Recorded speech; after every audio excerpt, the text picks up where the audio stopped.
soyez les bienvenus sur ma chaîne. Pour ne pas rater les notifications de mise en ligne des nouveautés, assurez-vous de bien cliquer sur la petite cloche d'abonnement en bas de la vidéo.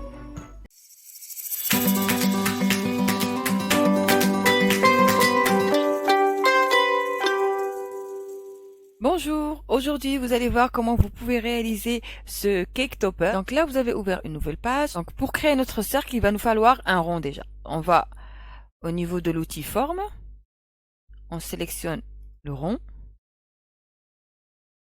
Voilà le rond, on va le redimensionner comme on veut. Donc je vais mettre en gros presque 15 à 16 cm, on va mettre 15. Ça rentre dans l'écran. Donc ce rond-là, on va venir lui appliquer un petit décalage. Pour appliquer du décalage, on clique sur la forme, on clique sur décalage, et là, on peut venir modifier, on va dire, la mesure. On va mettre peut-être juste un petit décalage de 0,3. On clique à l'intérieur pour voir le résultat. Ok, c'est parfait. On clique appliquer. Maintenant, on sélectionne le 2 et on clique sur couper. Une fois c'est fait, on supprime les éléments dont on n'a pas besoin. Ah, ça m'a pris tout. On fait supprimer. Donc là, on a notre cercle. On va venir le dupliquer. Donc pour le dupliquer, vous cliquez dessus et vous venez à modifier. Vous faites reproduire. Ou bien vous cliquez dessus et vous venez cliquer sur reproduire. Ou bien vous utilisez les raccourcis clavier CTRL-T, CTRL-T. Voilà, le raccourci, il est mentionné ici. Donc si vous voulez apprendre à les utiliser, ils sont mentionnés un peu partout. Donc là, on a nos 3 cercles.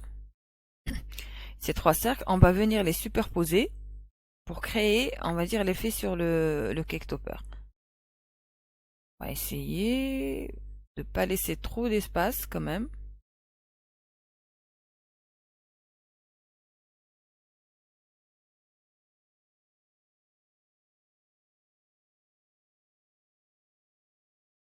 Bon. On va dire que c'est bon comme ça. On regarde si c'est visuellement bon. Donc là, on sélectionne tout. CTRL A, on sélectionne tout. Et on vient cliquer sur souder. Voilà. Automatiquement, au niveau des couches, on voit résultat de la soudure. Alors, je vais peut-être lui changer la couleur pour qu'on le voit un peu mieux. Voilà. Donc là, des fois, moi, ce que je fais contour comme ça. Et s'il y a peut-être des petits trous disgracieux, je les enlève. Donc là, j'ai eu la chance, il n'y en a pas. Donc je garde mon élément comme il est. Donc là, on vient de créer le cercle. Maintenant, il va falloir s'occuper de l'écriture.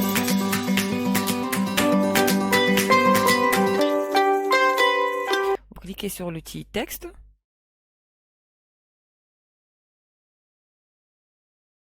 Je vais entrer Happy déjà. Hop, pardon. Ensuite, vous cliquez sur police. Et là, vous avez le choix. Ou bien vous choisissez une police de Cricut. Ou bien vous choisissez dans système des polices que vous aurez déjà téléchargées.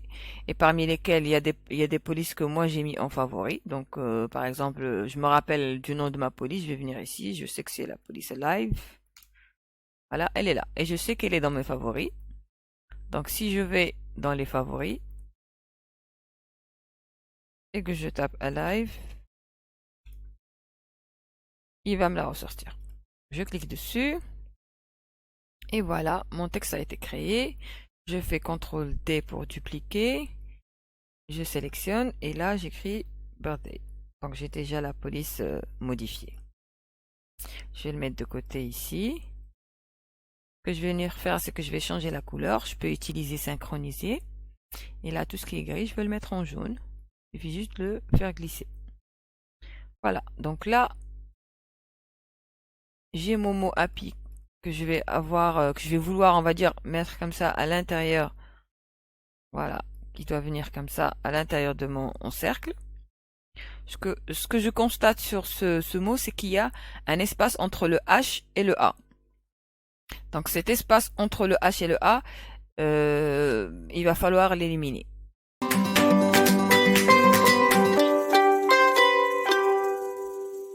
Parce que sinon, on va dire, on va avoir les lettres qui vont être en train de pendouiller dans les airs et ça va pas être joli à voir et ça risque de ne pas tenir aussi. Donc on va commencer par le sélectionner. On clique sur dégrouper. Ensuite, on va venir sélectionner uniquement les dernières lettres et on garde le H.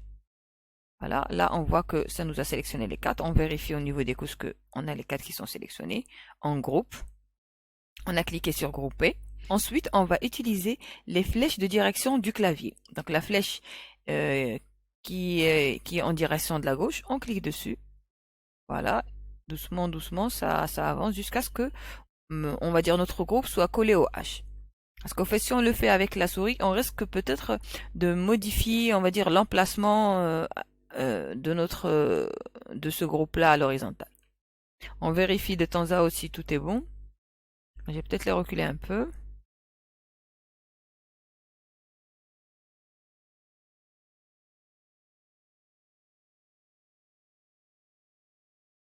Voilà. Je vais voir encore. Bon, là, j'ai trop poussé. Donc là, je crois que c'est bon. Donc là, maintenant, je vais tout sélectionner. Une petite parenthèse, on va dire, par exemple, du texte. Ça, c'est du texte. Voilà, tout ça, c'est du texte. Quand vous cliquez dessus, il y a, on va dire, le menu texte qui se déroule. Ce texte-là, par exemple, vous ne pouvez pas modifier son contour. Donc, tout ce qui est texte, vous ne pouvez pas faire de contour.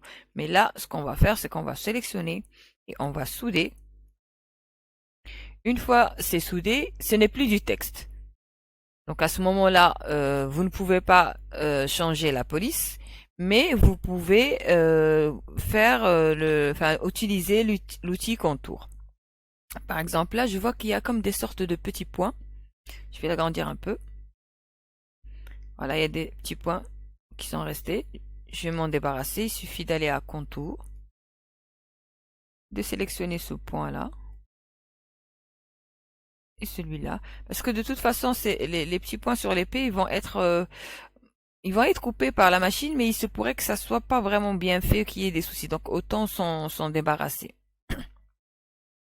Maintenant, ce que je constate que là, les liaisons entre les lettres sont un peu fines. Donc peut-être qu'au niveau de la découpe, une fois que je vais vouloir peut-être l'enlever du tapis, il se pourrait que ce soit tellement fin qu'il se découpe tout seul. Donc ce que je vais faire, c'est que je vais lui appliquer un décalage.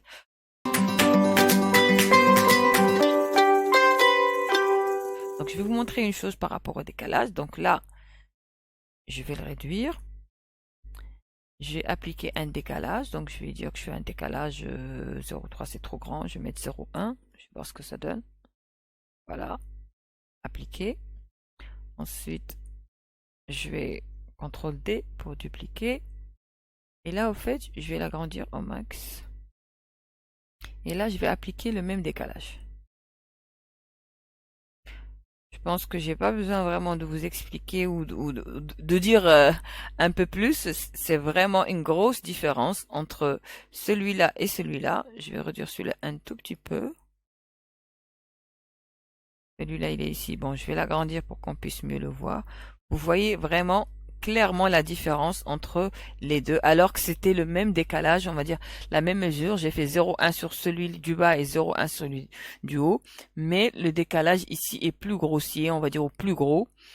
Donc, il est toujours préférable d'agrandir, on va dire, la taille du texte avant de lui appliquer du décalage. Parce que même ici, vous voyez comment le Y est devenu tout petit ici, le trou qui est ici, alors qu'ici, il est resté tout à fait convenable.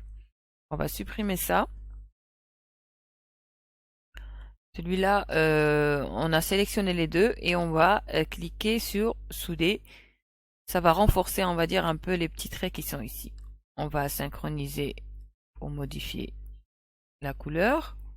Ensuite, on va aller s'occuper de Birthday. Ensuite, on va faire la même chose pour Birthday. On va dégrouper. On va sélectionner les dernières lettres sauf le B. On va grouper. Et on va utiliser la flèche de direction pour les déplacer. Une fois c'est fait, on sélectionne la totalité et on clique sur souder. Voilà, maintenant notre texte est soudé. CTRL D pour le dupliquer. Et on va venir utiliser l'option contour. Pourquoi? Parce qu'on a ce petit cœur là qui est, on va dire, en apesanteur. Donc, il faut qu'on trouve un moyen pour qu'il soit vraiment attaché au mot birthday. Là, au fait, on va venir cliquer sur le mot birthday et on va utiliser l'option contour. On va masquer le petit cœur. Et pour l'élément du bas, on va masquer tout le mot sauf le cœur. On va cliquer sur contour. On va faire masquer tout. Ensuite, on démasque le cœur et on ferme le mot birthday. Et maintenant, ce qu'on va pouvoir faire, c'est qu'on va prendre ce cœur-là et on va le positionner juste ici. Moi, je préfère le mettre en avant. Il est déjà en avant, donc ça va. Comme ça, je sais où je le mets. Et je sais de voir. Donc voilà, je le bouge un peu avec les petites flèches de direction pour essayer de le mettre vraiment au milieu, qu'il soit bien positionné. Ensuite, je sélectionne tout et je clique sur souder. Et là, voilà notre mot. Et en un seul morceau, on n'a plus la séparation entre les deux. On va venir lui appliquer le même décalage. Appliquer. Donc là, quand j'ai fait les décalages, vous voyez, je ne sais pas si vous le voyez bien, mais je ne sais pas ce que c'est que ce petit cercle. C'est-à-dire qu'il y a quelque chose sur mon dessin qui n'est pas bien. Donc je vais cliquer sur la flèche pour revenir en arrière. Et je vais aller voir de plus près cette lettre, ou ce mot birthday. Peut-être qu'il y a quelque chose qui m'a échappé. Donc là, je ne vois pas s'il y a un petit point. Voilà, effectivement, il y a... Je ne sais pas d'où ça vient. Ça, on va le fermer. Et là, quand je vais faire mon décalage, il n'y est plus. Je sélectionne et je fais souder. Et voilà, mon mot est soudé. Je vais asynchroniser et je change la couleur. Donc là, on a notre cercle et on a nos deux mots qui sont prêts à l'emploi.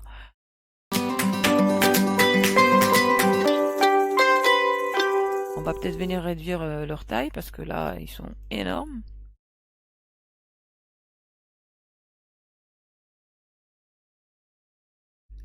Le cercle, moi, je préfère que, on va dire, les parties qui sont complètement couvertes soient, on va dire, à l'horizontale pour pouvoir y déposer les mots.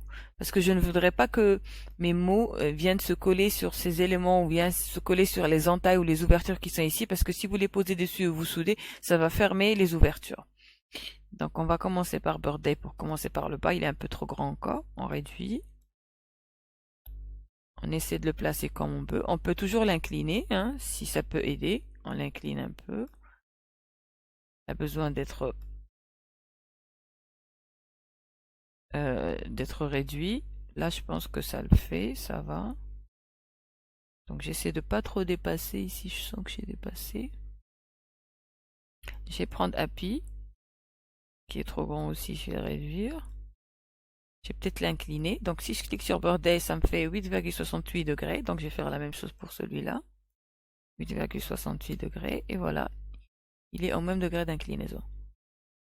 Là, j'essaie de le positionner où je peux. Bon, si je voulais pas que ça se touche, donc il va falloir peut-être réduire un peu plus.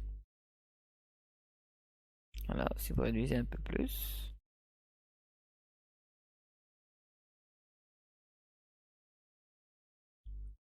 Happy aussi, on va le réduire, sinon on aura un trop gros décalage au niveau de la taille. Tout petit peu encore. Donc là, je pense que ça va, ça le fait. Il me paraissent un peu penché, un peu trop penché. Je vais quand même essayer de les faire dans l'autre sens. Histoire de les coller ici, mais là, ça risque d'être quand même un peu trop grand. C'est ça le souci. Là aussi, on va essayer. Là, encore un peu. Ça va, ça passe. Avec un peu de patience, ça passe. Voilà, même comme ça, c'est tout aussi bien. Tout est collé, le B est bien collé. Et ça aussi, maintenant, ce qui reste à faire, c'est sélectionner le tout. et cliquez sur souder. Et là, ça y est, c'est fait. Au niveau des couches, vous voyez qu'un seul élément. Donc, vous avez vraiment fini le cake topper. Et voilà, vous pouvez dire que vous avez fini le cake topper. Après, si vous souhaitez, vous pouvez, avec la même méthode, rajouter, je sais pas, un prénom. Donc voilà, on a fini notre tuto express. Notre tutoriel touche à sa fin. Merci de l'avoir suivi. Si vous souhaitez m'encourager à réaliser davantage de tutoriels ou si vous souhaitez télécharger directement le fichier SVG de ce projet, rendez-vous à ma page Linktree mentionnée dans le descriptif. Laissez-moi un maximum de commentaires, likez et partagez et surtout abonnez-vous à ma chaîne. À très bientôt!